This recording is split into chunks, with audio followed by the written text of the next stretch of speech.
میرے دوستوں بھائیوں، نبی صلی اللہ علیہ وسلم کی ولادت سے قبل کے واقعات آپ نے سنے سمجھے۔ ابھی تک آپ کو یاد ہوں گے کہ حضور دنیا میں تشریف نہیں لائے تھے، آپ کا تذکرہ ہو رہا تھا کبھی موسیٰ علیہ السلام کی زبانی، کبھی عیسیٰ علیہ السلام کی زبانی، اور کبھی ابراہیم علیہ السلام دعا مانگ رہے ہیں، اور کبھی حضور صلی اللہ علیہ وسلم فرما رہے ہیں میں اس وقت بھی نبی تھا جب آدم علیہ السلام ابھی پیدا بھی نہیں ہوئے تھے۔ نبی صلی اللہ علیہ وسلم کی ولادت سے قبل کے واقعات کی کیسی غربت، کیسے آزمایا گیا نبی صلی اللہ علیہ وسلم کی وجہ سے۔ میرے دوستوں، میرے اور آپ کے پیغمبر، آخری پیغمبر خاتم المرسلین جناب محمد مصطفیٰ صلی اللہ علیہ وسلم اس دنیا کے اندر جب تشریف لاتے ہیں تو وہ گھر جو جہاں پہ چراغ جلانے کے لیے بھی کوئی بتی نہیں ہوتی، کوئی روشنی نہیں ہوتی، آقا صلی اللہ علیہ وسلم کی آمد کی وجہ سے روشن ہو جاتا ہے۔ نبی صلی اللہ علیہ وسلم کی ولادت کے وقت جو واقعات ظاہر ہوتے ہیں کہ اس وقت فارس کے اندر ایک آتش کدا تھا، کئی ہزار سال سے جو جل رہا تھا، نبی صلی اللہ علیہ وسلم کی ولادت کے وقت وہ بجھ جاتا ہے۔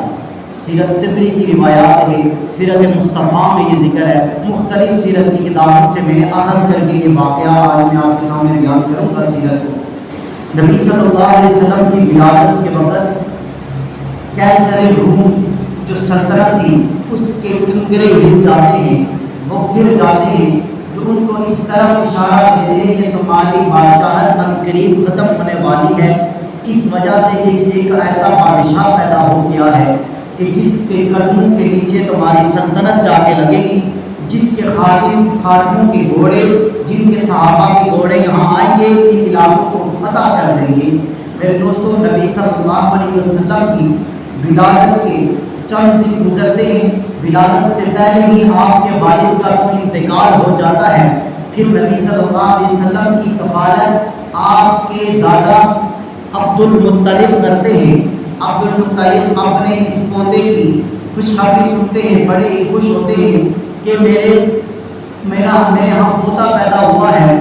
تو پھر نبی صلی اللہ علیہ وسلم کو ان کی ماں آمنہ دودھ پلاتی ہے کچھ عرصے تک۔ پھر دوسری جو دودھ پلانے والی ابو لہب کی باندی جس کا نام سویبہ تھا، وہ آپ کو دودھ پلاتی ہے۔ اس کے بعد حلیمہ سعدیہ جو بنو سعد دوسرے قبیلے سے تھی، اس وقت چونکہ اس وقت یہ رواج تھا کہ بچوں کے اعلیٰ پرورش کے لیے، اچھی قسم کی آب و ہوا کے لیے کسی دوسری جگہ بھیج دیا جاتا جہاں کی آب و ہوا زیادہ بہتر ہو۔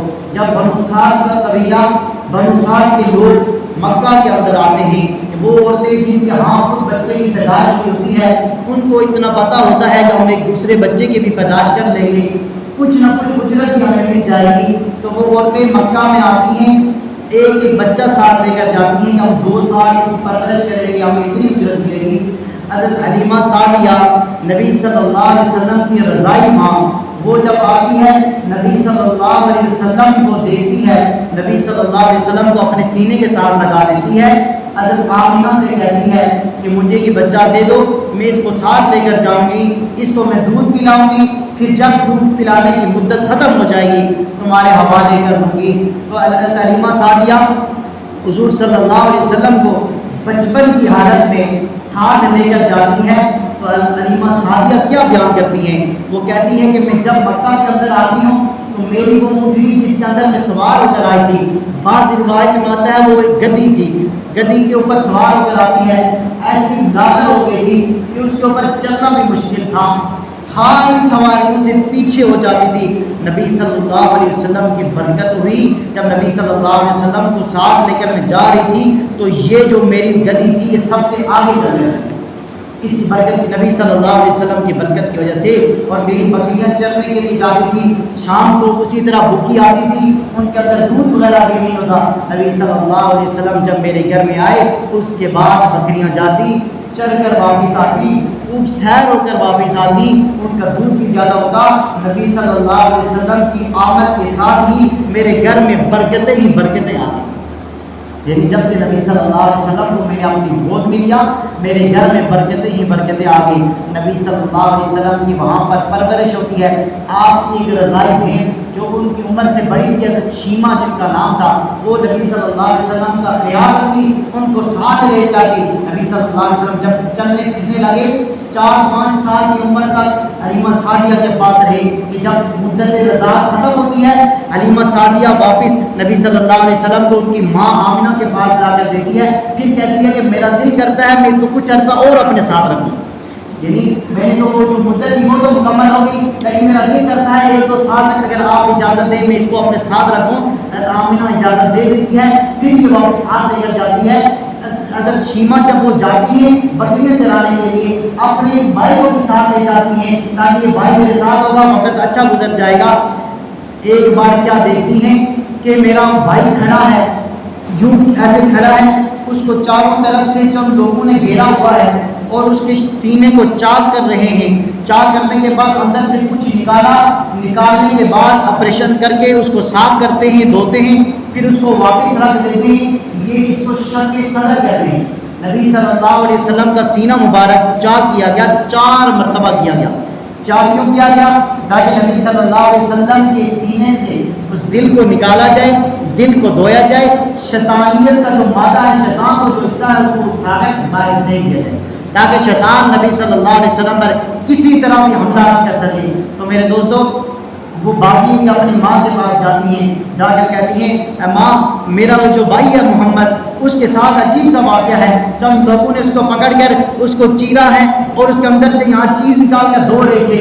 جب اماں سعدیہ آتی ہیں، حلیمہ سعدیہ آ کر دیکھیے نبی صلی اللہ علیہ وسلم کے چہرے کا رنگ اترا ہوا تھا، پریشان کھڑے حیران کھڑے ہوئے تھے۔ انہوں نے نبی صلی اللہ علیہ وسلم کو اپنے سینے کے ساتھ لگا دیا، اپنے گھر کے پاس لے جاتی ہیں۔ تو میرے دوستو یہ شق صدر کا پہلا واقعہ اس موقع پر ہوا تھا۔ دوسرے موقع پر ہوا جب نبی صلی اللہ علیہ وسلم پر وحی نازل ہونے والی تھی، اس سے کچھ عرصہ پہلے یہی شق صدر ہوا، پھر دوسری مرتبہ ایسا کیا گیا۔ یہ خود نبی صلی اللہ علیہ وسلم فرماتے ہیں میرے ساتھ شق صدر 4 مرتبہ ہوا۔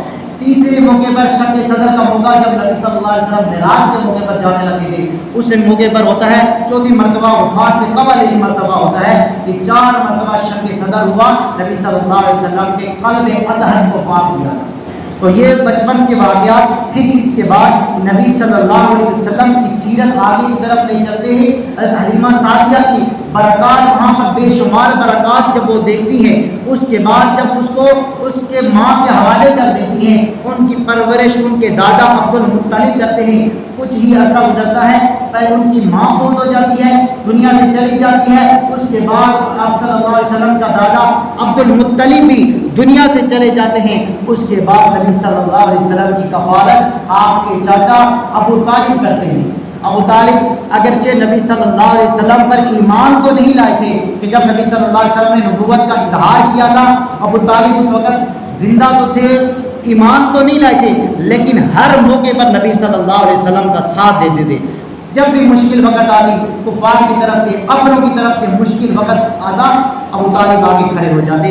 تو نبی صلی اللہ علیہ وسلم کی پرورش کرنے والے پھر اس کے بعد یہ سب سے پہلے آپ کے دادا تھے، اس کے بعد ابو طالب تھے۔ ابو طالب نبی صلی اللہ علیہ وسلم کی پرورش کرتے ہیں، آپ کو پالتے ہیں، آپ کا خیال رکھتے ہیں، یہاں تک کہ نبی صلی اللہ علیہ وسلم جب 10 سال کی عمر میں جاتے ہیں یا 12 سال کی عمر میں ہوتے ہیں تو ابو طالب شام کی طرف تجارت کی غرض سے جاتے ہیں تاکہ تجارت کا مال وہاں پر خرید سکے، وہاں سے خرید کر لائے، مکہ میں آ کر فروخت کر سکے۔ نبی صلی اللہ علیہ وسلم کو اپنے ساتھ لے کر جاتے ہیں۔ یہ سیرت کی کتابوں میں لکھا ہوا ہے، جب یہ سفر کر رہے ہیں راستے میں جاتے ہیں، ایک جگہ پر پڑاؤ ڈالتے ہیں، جب وہاں پر رکتے ہیں وہاں کا ایک راہب تھا جس کا نام تھا ایک نستورہ راہب، ایک بحیرہ راہب دیکھتا ہے کہ مکہ کا ایک قافلہ آ رہا ہے، اس کے ساتھ ایک 12 سال کا بچہ ہے، وہ اس کے اندر نبی صلی اللہ علیہ وسلم کے اندر وہ علامات دیکھ لیتا ہے جو ایک نبی کے اندر علامات ہوتی ہیں، اس نے اپنی کتابوں کے اندر دیکھ لیا تھا۔ میں نے جس طرح عرض کیا تھا پچھلے جمعے کے اندر تمام قسم کی جو علامات تھی وہ کتابوں کے اندر موجود تھی، اس نے وہ علامات دیکھ لی تھی۔ وہ کیا کرتا ہے، وہ قافلے والوں سے کہتا ہے کہ کل میری طرف سے آپ لوگوں کی دعوت ہے، آپ لوگوں نے جانا نہیں ہے۔ تو وہ تمام لوگ کہتے ہیں ٹھیک اگر آپ دعوت کرتے ہیں تو یہ سارے لوگ اس راہب کی دعوت کی طرف دعوت کے لیے آتے ہیں. نبی صلی اللہ علیہ وسلم کو وہاں اس قافلے کے پاس مال کے پاس چھوڑ کر آتے ہیں. جب وہ سارے وہاں پہنچ جاتے ہیں تو وہ راہب پوچھتا ہے کہ آپ سارے تو آ گئے ہو, وہ 12 سال کا ایک بچہ ہے وہ کیا کیا وہ مجھے نظر نہیں آتا. تو وہ لوگ کہتے ہیں اس کو تو ہم نے اپنے مال کے پاس جمع کر دیا تھا, اپنے مال کے پاس وہاں پر رکھ دیا تھا کہ مال کی حفاظت کرے. تو وہ کہتا ہے کہ تم نے اسے مال کے پاس رکھ کر آ گئے ہو, حالانکہ میں نے تو اسی کی وجہ سے آپ کی دعوت کی ہے. اس کو اگر نہیں لایا تو آپ کے آنے کا کیا فائدہ ہے, آپ کے آنے کا فائدہ کیا ہے. تو وہ نبی صلی اللہ علیہ وسلم کو بلایا جاتا ہے اور وہ کہتا ہے میں نے نبی صلی اللہ علیہ وسلم کے اندر ان کے اندر یہ جو 12 سال کا بچہ ہے, یہ نہیں کہتا نبی, کہتا میں نے ان کے اندر کچھ علامات دیکھی ہیں جو عام بندے کے اندر علامات نہیں ہوتی. میں نے دیکھا کہ درخت اس کے اوپر سایہ کر رہا ہے, میں دیکھ رہا ہوں کہ میں نے اس کے اوپر کوئی نشانی بھی دیکھی ہے ایسی, اس کے کنوں کے درمیان ہم نے اپنی کتابوں کے اندر یہ پایا ہوا تھا, یہ لکھا ہوا پایا ہے کہ ایک نبی آئے گا جس کے اندر یہ نشانیاں ہوں گی. مجھے یوں لگ رہا ہے یہ بڑا ہو کر کوئی معزز بنے گا, محترم بنے گا. اس کو آپ شام کی طرف نہ لے کر جائیں. اگر آپ اس کو شام کی طرف لے کر جائیں گے, چونکہ شام کے اندر کوئی یہودی ہیں تو یہودی جب دیکھ لیں گے تو وہ اس کو نقصان نہ پہنچا دیں, اس وجہ سے آپ اس کو مدینہ شام کے اندر نہ لے کر جائیں. کیونکہ جو یہودی تھے ان کا یہ خیال تھا کہ جو نبی آخر الزمان جو آئیں گے وہ ہمارے ہی اسی سلسلے سے, جو یعنی کہ اسحاق علیہ السلام کے اولاد سے آگے جو بنی اسرائیل چلے ہیں, ہمارے ہی اسی بنی اسرائیلیوں سے آخری نبی آئے گا. جب وہ دیکھ لیں گے کہ وہ نبی آخر الزمان ہے بنی اسرائیل سے نہیں آیا بلکہ عربیوں سے آیا ہے, تو وہ یہ نہ ہو اس کو نقصان پہنچا دے. میرا مشورہ ہے کہ اس کو واپس مکہ کے اندر بھیج دے. ابو طالب نبی صلی اللہ علیہ وسلم کو دوبارہ مکہ کے اندر بھیج دیتے ہیں, شام کی طرف نہیں لے کر جاتے. تو یہ وہ واقعات نبی صلی اللہ علیہ وسلم کے ظاہر ہوتے ہیں. اسی طرح چلتے چلتے نبی صلی اللہ علیہ وسلم جب جوانی میں پہنچتے ہیں, صحیح جوانی کے اندر آپ صلی اللہ علیہ وسلم امانت دار, دیانت دار, ہر ایک لحاظ سے مشہور ہو جاتے ہیں. وہ اپنے بھی ہوں پرائے بھی ہوں, ہر ایک نبی صلی اللہ علیہ وسلم کو امین, صادق کو امین کہتا تھا. ہر ایک آپ صلی اللہ علیہ وسلم کے پاس آ کر امانتیں جمع کرتا تھا. یہی وجہ تھی جب نبی صلی اللہ علیہ وسلم ہجرت کر کے مدینہ تشریف لے گئے تھے, اس وقت بھی ان لوگوں کی علامتیں نبی صلی اللہ علیہ وسلم کے پاس تھی, امانتیں نبی صلی اللہ علیہ وسلم کے پاس تھی. جو نبی صلی اللہ علیہ وسلم کو نہیں مانتے تھے, آپ کے دشمن تھے, نبی صلی اللہ علیہ وسلم مدینہ کے اندر آ گئے تھے. علی کو وہاں پر مامور کیا تھا کہ آپ صبح تک سب کی امانتیں ان کے حوالے کر کے آپ مدینہ کی طرف تشریف لے آنا. یعنی کہ وہ لوگ نبی صلی اللہ علیہ وسلم کی نبوت کا انکار تو کیا, لیکن نبی صلی اللہ علیہ وسلم کو صادق و امین تصور کرتے تھے.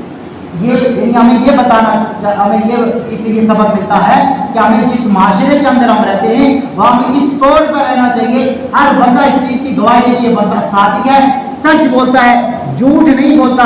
جتنی مشکل بھی کوئی موقع آ جائے, اپنے اوپر مشکل وقت آ جائے, دوسرے کے اوپر آ جائے, خاندان کے اوپر آ جائے, کبھی بھی غلط بیانی نہیں کرتا, کبھی جھوٹ نہیں بولتا, کبھی امانت پہ خیانت نہیں کرتا. یہی چیز ہمارے اندر ہونی چاہیے. نبی کی سیرت بیان کرنے کا مقصد ہی یہی ہوتا ہے, یہ ساری چیزیں ہمارے اپنے اندر ہونی چاہیے. تو نبی صلی اللہ علیہ وسلم امانت, دیانت, صادق, امین, ان تمام القابات سے مشہور تھے. ہر ایک نبی صلی اللہ علیہ وسلم پر بھروسہ کرتا تھا.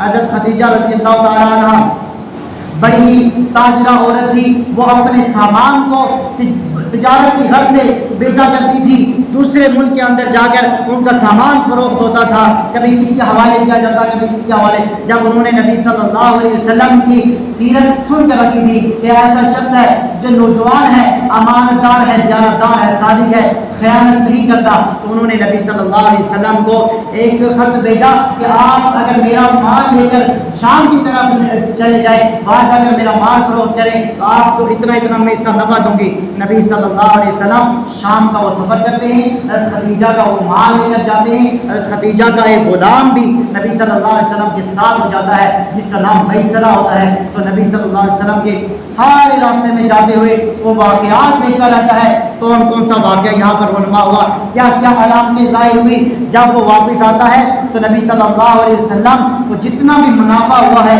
وہ خدیجہ رضی اللہ تعالیٰ عنہ کے حوالے کر دے. خدیجہ دیکھتی ہیں میں اس سے پہلے بھی اپنا مال بیچنے کے لیے دیا کرتی تھی,